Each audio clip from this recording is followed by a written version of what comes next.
Friends welcome back. So ఈ వీడియోలో వచ్చేసి మనకు ఆప్షన్ ట్రేడింగ్ సంబంధించి ఒక ఇంపార్టెంట్ టాపిక్ అయితే మీకు తీసుకుంటున్నానండి. సో మెయిన్గా వచ్చేసి ఆప్షన్ ట్రేడింగ్లో బుల్ మార్కెట్లో ఉన్నప్పుడు సో ఏ విధంగా మనం కాల్ ఆప్షన్ బై చేయాలి, సో కాల్ ఆప్షన్ బై చేయడం ద్వారా ఎంత పర్సెంటేజ్ మనకు అప్ సైడ్ మూవ్ అయితే ఎంత ప్రాఫిట్ వస్తుంది, సో డౌన్ సైడ్ మూవ్ అయితే ఎంత మరి లాస్ వస్తుందో అది కూడా మనం ఇక్కడ ఒకసారి చూద్దాం. సో ఫ్రెండ్స్, ఆప్షన్ ట్రేడింగ్ అనేది వెరీ సెన్సిటివ్ కాబట్టి చాలా జాగ్రత్తగా చేస్తూ ఉండాలి మనం. అండ్ సో వీడియో అనేది కేవలం మరి just for education purpose only. ఇక్కడ మనం చూసినట్లయితే ఒక స్ట్రాటజీ మనం తీసుకుందాం.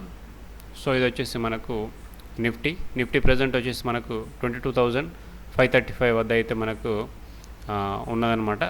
సో ఇది మనకు అండ్ ఈ స్ట్రైక్ వచ్చేసి మనకు 22,535 అండ్ ఇక్కడ వచ్చేసి మనకు అక్కడ కాల్ ఆప్షన్ ఈ 22,535 వద్ద మనకు ఇక్కడ 22,550 వద్ద అయితే మనకు కనిపిస్తుంది. ఇది వచ్చేసి 185 రూపీస్ అయితే మనకు కాల్ ఆప్షన్ కనిపిస్తుంది అనమాట. ఓకే, సో కాల్ ఆప్షన్ మనం ఎప్పుడైతే మార్కెట్ అప్ సైడ్ మూవ్ అవుతుంది అంటే లాభాల్లో ఉంది అనుకుంటే తప్పనిసరిగా మనము కాల్ ఆప్షన్ను బై చేయాల్సి ఉంటుంది. ఓకే, కాల్ ఆప్షన్ బై చేయాల్సి ఉంటుందన్నమాట. సో ఇంకా చాలా స్ట్రాటజీస్ ఉంటాయి. సెల్ ఆప్షన్, పుట్ ఆప్షన్ కూడా సెల్ చేయవచ్చు, హెడ్జింగ్ కూడా చేయవచ్చు. ముందైతే మనం ఇక్కడ కాల్ ఆప్షన్ గురించి మాత్రమే చూద్దాం. సో అన్నీ ఒకసారి చెప్తే మనకు క్లారిటీ ఉండదు. అండ్ దీంట్లో వచ్చేసి మనకి ఏంటంటే సో బిగినర్స్కి అయితే యూస్ఫుల్గా ఉంటుంది, జస్ట్ తెలిసిన వాళ్ళకు నో ప్రాబ్లం. కాల్ ఆప్షన్ తీసుకుందామండి, buy. Okay, so buy select చేస్తున్నాను. సో ముందుగా చూసినట్లయితే ఇది మనకు ఏప్రిల్ 9th అంటే జస్ట్ 1 డే మాత్రమే ఎక్స్పైరీలో ఉందండి. సో 1 డే ఎక్స్పైరీలో ఉన్నది కాబట్టి మనము ఈ స్ట్రాటజీలో మనకు అంటే ఎక్కువగా వొలాటిలిటీ అనేది ఎక్కువగా ఉంటుంది. ఎక్కువగా మనం కొంత అప్ సైడ్ మూవ్ అయినట్లయితే ఎక్కువగా ప్రాఫిట్ వచ్చే అవకాశం ఉంటుంది, డౌన్ సైడ్ మూవ్ అయితే ఎక్కువగా మరి లాస్ వచ్చేటువంటి అవకాశం కూడా ఉంటుందన్నమాట. సో అది చూద్దాం ఇక్కడ మనం.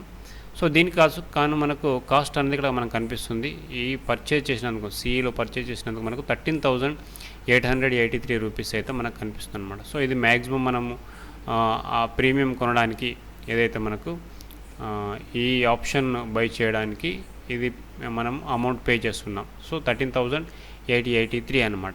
ఓకే, ఫండ్స్ నీడెడ్ ఇక్కడ మనకు ఇచ్చారు, ఎగ్జాక్ట్లీ ఈ ఫండ్ సరిపోతుంది మనకు. అండ్ సో ఇక్కడ వచ్చేసి మనకు గ్రాఫ్ కనిపిస్తుంది. గ్రాఫ్కి వెళ్ళబోయే ముందు మనకు దీంట్లో ఒకవేళ మనకు ఈ ఎక్స్పైరీ లోపు కనుక మనకు ఇది అవుట్ ఆఫ్ ద మనీ అయినట్లయితే ఈ యొక్క స్ట్రైక్ అనేది ఇది ఆటోమేటిక్గా మనకు కంప్లీట్ లాస్ వస్తుంది, మనకు 13,883 అనమాట. ఒకవేళ మనకు అప్ సైడ్ మూవ్ అయినట్లయితే ప్రాఫిట్ అనేది అన్లిమిటెడ్ ఉంటుంది. అంటే ఎంత ఉంటుందంటే మూవ్ అయినటువంటి పర్సంటేజ్ని బట్టి. సో అప్ సైడ్ ఎంత మూవ్ అవుతుంది, ఎన్ని పాయింట్లు మనకు మనం గెయిన్ చేస్తున్నాం దాన్ని బట్టి మనకు ప్రాఫిట్ అనేది ఉంటుందన్నమాట. సో మ్యాక్సిమం లాస్ మాత్రం ఇదే ఉంటుంది, మనకు 13,000 కంటే ఎక్కువ లాస్ అయితే ఎట్టి పరిస్థితిలో ఉండదు అనమాట. ఓకే, నెక్స్ట్ ఒకసారి అప్ సైడ్ మూవ్ అయితే డౌన్ సైడ్ మూవ్ అయితే ఎంత ప్రాఫిట్ వస్తుందో మనం ఒకసారి చూద్దాం. సో ఇక్కడ మనం చూసినట్లయితే అప్ సైడ్ 0.5% అంటే అప్ సైడ్ 0.5% అనేది ఒకవేళ మూవ్ అయింది అనుకోండి, అప్పుడు మనకు ఇప్పుడున్నటువంటి ఈ కాల్ ఆప్షన్లో మనకు ఏదైతే ఈ స్ట్రైక్ ప్రైస్ మనము ఇక్కడ 22,550 వద్ద బై చేసామో, ప్రైస్ వచ్చేసి మనకు 185 ఉంది కదా. సో అక్కడ బై చేసిన వాళ్ళకి అప్ సైడ్ కనుక మనకు 0.5% మూవ్ అయినట్లయితే మనకు ఒక 4,800 రూపీస్ అనేది ప్రాఫిట్ చూపిస్తుంది అనమాట. ఓకే, ఒకవేళ మనకు డౌన్ సైడ్ కనుక మూవ్ అయితే, ఓకే డౌన్ సైడ్ కనుక మనకు మూవ్ అయినట్లయితే 4,037 రూపీస్. సో అంటే మనకు అప్ సైడ్ మూవ్ అయినా డౌన్ సైడ్ మూవ్ అయినా కానీ సేమ్ రేషియో, సేమ్ పర్సంటేజ్లో మనకు ప్రాఫిట్ అండ్ లాస్ అయితే కనిపిస్తుంది అనమాట. సో మనకు డౌన్ సైడ్ మ్యాక్సిమం ఎంత మూవ్ అయినా కానీ చివరికి మనకు చూపించేది 13,000. ఓకే, ఒకవేళ అప్ సైడ్ మ్యాక్సిమం ఎంత మూవ్ అయినా కానీ, ఫర్ ఎగ్జాంపుల్ మనకు అదే రోజు 4% మూవ్ అయింది అనుకోండి, 4.5%, 64,000 మనకు ప్రాఫిట్ అయితే కనిపిస్తుంది అనమాట. సో ఇంత మూవ్ కాలేదు, మార్కెట్లో ఎప్పుడు జరగలేదు, బట్ ఒక క్యాలిక్యులేషన్ మాత్రమే అనమాట. ఫర్ ఎగ్జాంపుల్ మనకు 2% అనేది కొన్ని సందర్భాల్లో కావచ్చు, అప్పుడు మనకు 23,000 వస్తుంది ఇక్కడ మనకు చూడండి.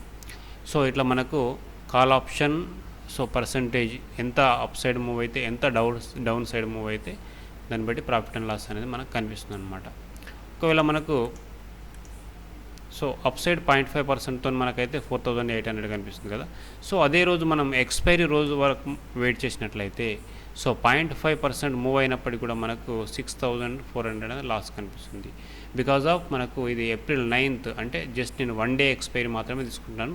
ఈ వీడియో చేసినప్పటికీ నేను 1 డే అంటే చేసిన రోజు నుంచి 1 డే మాత్రమే తీసుకుంటాను. సో 1 డే అనేది మన ఇక్కడ ఎక్స్పైరీ చూసుకున్నట్లయితే సో 0.5 ఉన్నప్పటికీ కూడా 0.5% ఉన్నప్పటికీ కూడా టైం డికే వల్ల మనకు ఇదైతే మనకు లాస్ అనేది చూపిస్తుంది అనమాట. సో ఇది కూడా ఇన్ దట్ మనీలో ఉన్నది కాబట్టి మనకు ఈ లాస్ చూపిస్తుంది, లేకుంటే మొత్తం కూడా మనకు కంప్లీట్ మ్యాక్సిమం లాస్ ఇది చూపిస్తుంది అనమాట.